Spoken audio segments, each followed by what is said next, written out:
അസ്സലാമു അലൈക്കും വറഹ്മത്തുള്ള. നമസ്കാരം പ്രിയപ്പെട്ടവരെ. കഴിഞ്ഞ കുറേ നാളുകളായി കാണുന്ന ഒരു വിഷയത്തിനെതിരെയുള്ള ഒരു വിമർശന വീഡിയോ ആണിത്. ഇന്ന് ആൾദൈവങ്ങൾ പെറ്റുപെരുകുന്ന കാലഘട്ടത്തിലൂടെയാണ് നമ്മൾ ജീവിച്ചു പോകുന്നത്. എല്ലാ മതങ്ങൾക്കും അതിൻ്റേതായ മൂല്യങ്ങളുണ്ട്, ആശയങ്ങളുണ്ട്, അടിസ്ഥാനങ്ങളുണ്ട്. പക്ഷേ തലമുറകൾ മതത്തിൻ്റെ ആശയങ്ങൾ വിട്ട് ഓരോ വ്യക്തികളുടെ അല്ലെങ്കിൽ ഓരോ ആൾദൈവങ്ങളുടെ ആശയങ്ങളുടെ പുറകെ പോകുന്നു.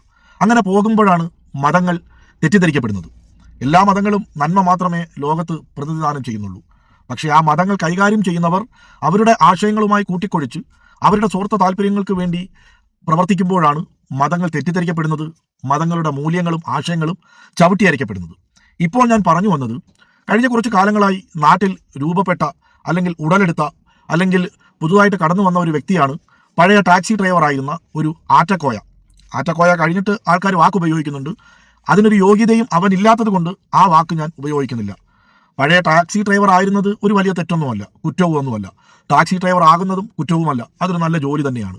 പണ്ട് ടാക്സി ഡ്രൈവർ ആയിരുന്നവർ അവർ പിന്നീട് അവർ കഷ്ടപ്പെട്ട് വലിയ വലിയ മുതലാളിമാരായിട്ടുണ്ട്, ബിസിനസ് ശൃംഖലകൾ കെട്ടിപ്പൊക്കിയിട്ടുണ്ട്. അതൊക്കെ അവരുടെ കഴിവുകൾ, അതിനെയൊന്നും നമ്മൾ തെറ്റിദ്ധരിക്കുന്നില്ല. പക്ഷേ പഴയ ടാക്സി ഡ്രൈവർ ആയിരുന്ന ഒരുത്തൻ പെട്ടെന്നൊരു ദിവസം ഇസ്ലാമിൻ്റെ അപ്പോസ്തലനാവുകയും അവൻ ആൾക്കാരെ സ്വർഗത്തിൽ കൊണ്ടുപോകാമെന്ന് ആൾക്കാർക്ക് വാക്ക് കൊടുക്കുകയൊക്കെ ചെയ്യുമ്പോൾ അവനേക്കാൾ വലിയൊരു തട്ടിപ്പ് വീരൻ വേറൊന്നുമില്ല. പക്ഷേ അതിൻ്റെ കൂടെ ഒന്നുകൂടി പറഞ്ഞോട്ടെ, ഇവനേക്കാളും വലിയ തട്ടിപ്പ് വീരന്മാർ, അതായത് മതത്തെ മറയാക്കി രാഷ്ട്രീയം കളിക്കുന്നവർ, മതത്തെ മറയാക്കി ലക്ഷങ്ങൾ സമ്പാദിക്കുന്നവർ, കോടികൾ സമ്പാദിക്കുന്നവർ, മതത്തെ മറയാക്കി ഉപജീവനം നടത്തുന്നവർ നിരവധി പേർ നമ്മുടെ ഇടയിലുണ്ട്. വമ്പൻ സ്രാവുകളടക്കം, ഇസ്ലാമിൻ്റെ അപ്പോസ്തലന്മാരെന്ന് സ്വയം അവകാശപ്പെടുന്നവരടക്കം. പക്ഷേ ഇപ്പോൾ ഞാൻ പ്രതിപാദിക്കുന്നത് ഈ നാറ്റക്കോയയെക്കുറിച്ചാണ്. നാറ്റക്കോയ പറയുന്ന ഒരു പ്രസംഗമുണ്ട്, അതാദ്യം നമുക്കൊന്ന് കേൾക്കാം. എന്റെ ജീവിതം ഞാൻ നിങ്ങൾക്ക് വേണ്ടി ഒഴിഞ്ഞു വെച്ചതാ, നിങ്ങൾക്ക് വേണ്ടി സുബ്ഹാനല്ലാഹ്.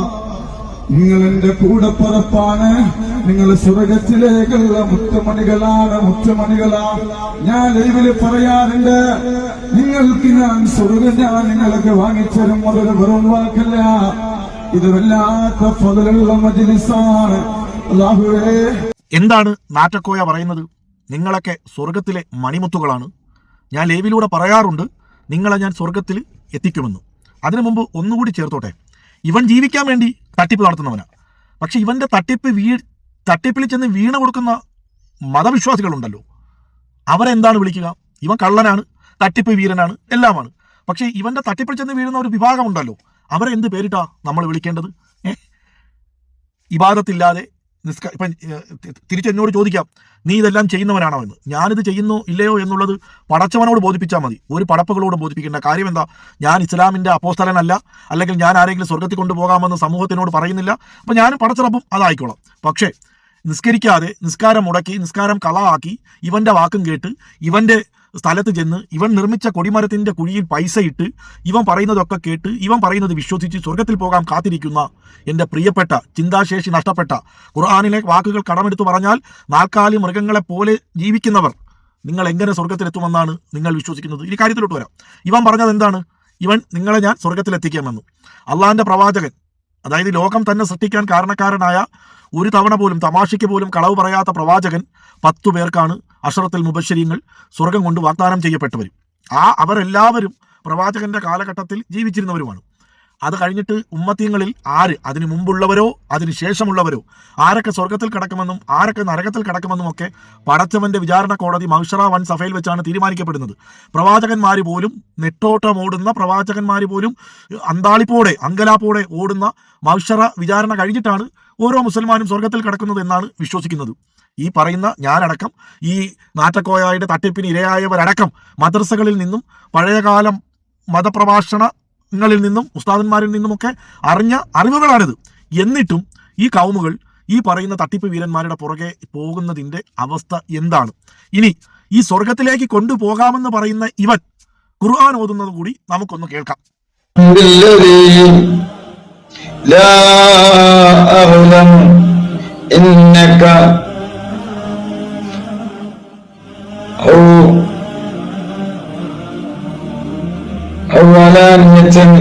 കേട്ടല്ലോ, സ്വർഗത്തിൽ, അതായത് അവൻ പോലും സ്വർഗത്തിൽ പോവില്ല.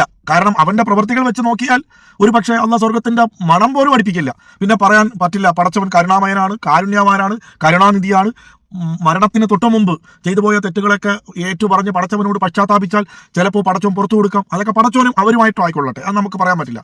പക്ഷേ അവന് പോലും സ്വർഗത്തിൽ പോകുമോ എന്ന് ഉറപ്പില്ലാത്ത ഈ കാലഘട്ടത്തിൽ ഈ പറയുന്ന വിശ്വാസികളെ സ്വർഗത്തിൽ എത്തിക്കാമെന്ന് അവൻ പറയുമ്പോൾ അത് കേട്ടിട്ട് അത് വിശ്വസിച്ചിട്ട് അവന്റെ തട്ടിപ്പിന് ഇരയാകുന്ന ഏറ്റവും കൂടുതൽ സ്ത്രീകളാണ് കേട്ടോ. ഏറ്റവും കൂടുതൽ സ്ത്രീകളാണ് ഈ പറയുന്നതിനൊക്കെ പോകുന്നതും ഈ പറയുന്നതിനൊക്കെ പൈസ കൊണ്ടിട്ടിട്ട് സ്വർഗത്തിൽ പോകാമെന്നൊക്കെ കാത്തിരിക്കുന്നത്. ഈ പെണ്ണുങ്ങൾ എന്താ ഇങ്ങനെ പോകുന്നത്? അള്ളാഹുവിന്റെ റസൂൽ തന്നെ പറഞ്ഞിട്ടുണ്ട്, നരകത്തിൽ ഞാൻ ഏറ്റവും കൂടുതൽ കണ്ടത് സ്ത്രീകളെയാണെന്ന്. അത് ഇതുകൊണ്ട് മാത്രമല്ല, മറ്റു പല തെറ്റുകളിലൂടെ ആവാം. ഇതിന്റെ പുറകിൽ കുറെ ആണുങ്ങളുമുണ്ട്. കാരണം ശരീരമാണെങ്കിൽ ജോലി ചെയ്യേണ്ട, ഇവന്റെ മൂടും താങ്ങി നടന്നാൽ മതി, ഇവൻ പറയുന്നതെല്ലാം എസ് കൊടുത്താൽ മതി, ഇവന് കിട്ടുന്നതിന് ഒരു പങ്ക് ഇവന്മാർക്കും കിട്ടും. അത് നക്കി തിന്ന് ജോലിക്കും പോവാതെ കൂലിക്കും പോവാതെ തലയിൽ ഒരു ലേസൊക്കെ കെട്ടി അല്ലെങ്കിൽ തലയിൽ ഒരു തൊപ്പിയൊക്കെ വെച്ച് മുണ്ട് കൊടുത്ത് ഇവന്റെ പുറകെ ഇങ്ങനെ സഞ്ചാരികളായിട്ട് ഇവന്റെ അനുഗമിച്ച് പോവുകയാണ്. പിന്നെ ഇവരെ പോലുള്ളവരെ കുറ്റം പറഞ്ഞിട്ട് കാര്യമില്ല. കാര്യം എന്താണ്? വീട്ടിലിരിക്കുന്ന ആണുങ്ങൾക്ക് മൂക്കിന് താഴെ ഇരിക്കുന്ന മീശയ്ക്ക് കട്ടിയില്ലാതെ വരുമ്പോഴാണ് ഇങ്ങനെയൊക്കെ വരുന്നത്. അള്ളാഹു താല ഖുർആനിൽ പറഞ്ഞിരിക്കുന്നത് ചിന്തിക്കുന്നവർക്ക് ദൃഷ്ടാന്തമുണ്ട് എന്നാണ്. എല്ലാ ഇതൊന്നും തന്നിട്ട് ചിന്തിക്കാത്തവരോ നാൽക്കാലി മൃഗങ്ങളെ പോലെ അതപ്പതിച്ചവരുമാണ്. അപ്പോൾ അതുകൊണ്ട് പറയാനുള്ളത്, ഇവന്റെ നാട്ടിൽ ഈമാനുള്ള 5 ചെറുപ്പക്കാർ വിചാരിച്ചാൽ തീരാവുന്നതേ ഉള്ളൂ. ഇപ്പം നമ്മൾ ലഹരിക്കെതിരെ നാടും വീടും നാട്ടുകാരും ജാതിയും മതവും ഒന്നും നോക്കാതെ ഒരുമിച്ചിറങ്ങി ലഹരിക്കെതിരെ പടപൊരുതുന്നത് പോലെ ഓരോ മതത്തിലെയും മതവിശ്വാസികൾ, യഥാർത്ഥ മതവിശ്വാസികൾ ഒരുമിച്ചിറങ്ങി ഇതുപോലെയുള്ള ആത്മീയ വഞ്ചകന്മാരെ, ആത്മീയ മുതലാളിമാരെ, മതം കച്ചവടം ചെയ്ത് മതത്തെ കച്ചവടവൽക്കരിക്കുന്നവർക്കെതിരെ, ആൾദൈവങ്ങൾക്കെതിരെ പ്രവർത്തിച്ചാൽ തീരാവുന്ന വിഷയങ്ങളേ ഉള്ളൂ. നല്ല തല്ല് കിട്ടിയാൽ, അതായത് ഇവന്റെയൊക്കെ അല്ലെങ്കിൽ ഇവളെയൊക്കെ ചിന്ത തടി അനങ്ങി ജോലി ചെയ്യാൻ വയ്യ, വെറുതെ ഇരുന്ന് മട്ടനും ചിക്കനും ഒക്കെ കഴിക്കണം. അപ്പോൾ ജോലി ചെയ്യാനൊരു അവസരം എന്ന് പറയുന്നത് നല്ല പിടപെടച്ചാൽ ഇവനൊക്കെ അന്തസ്സായിട്ട് പോയി ജോലി ചെയ്യും, അന്തസ്സായിട്ട് കുടുംബവും പോറ്റും, ഇതുപോലെയുള്ള ആത്മീയ തട്ടിപ്പുകൾ നടത്തത്തില്ല. അപ്പോൾ ചിന്തിക്കുന്നവർക്ക് ദൃഷ്ടാന്തമുണ്ട്. ഇവന്റെ കയ്യിലേക്ക് അല്ലെങ്കിൽ ഇവന്റെ പോക്കറ്റിലേക്ക് അല്ലെങ്കിൽ ഇവൻ നിർമ്മിച്ച കുഴിയിലേക്ക് നിങ്ങൾ പൈസ കൊണ്ടിട്ടെന്ന് കരുതി നിങ്ങൾക്ക് ഒരു നല്ലത് വരാൻ പോണില്ല. നിങ്ങൾക്ക് ചീത്ത മാത്രമേ സംഭവിക്കുകയുള്ളൂ.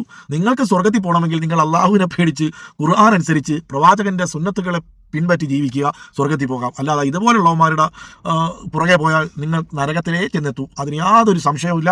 ഇനി ഇതിന്റെ പുറകെ മറ്റൊരു വീഡിയോ ചെയ്യണമെന്നുണ്ട്. ഇതൊക്കെ ചെറിയ നമ്മുടെ നാട്ടിലെ പോക്കറ്റടിക്കാർ, മാല പിടിച്ച് വരിക്കാർ, അതുപോലെയുള്ള ആൾക്കാർ, ആ ഗണത്തിൽപ്പെട്ടവരാണ് ഈ നാറ്റക്കോയായ പോലുള്ളവർ. പിന്നെ ഇവരുടെ വലിയ സ്രാവുകളുണ്ട്. അതിനെക്കുറിച്ച് നമുക്ക് അടുത്തൊരു വീഡിയോയിൽ കാണാം എന്ന വിശ്വാസത്തോടെ ഇൻഷാ അള്ളാഹ് എല്ലാവർക്കും നന്മകൾ നേരുന്നു.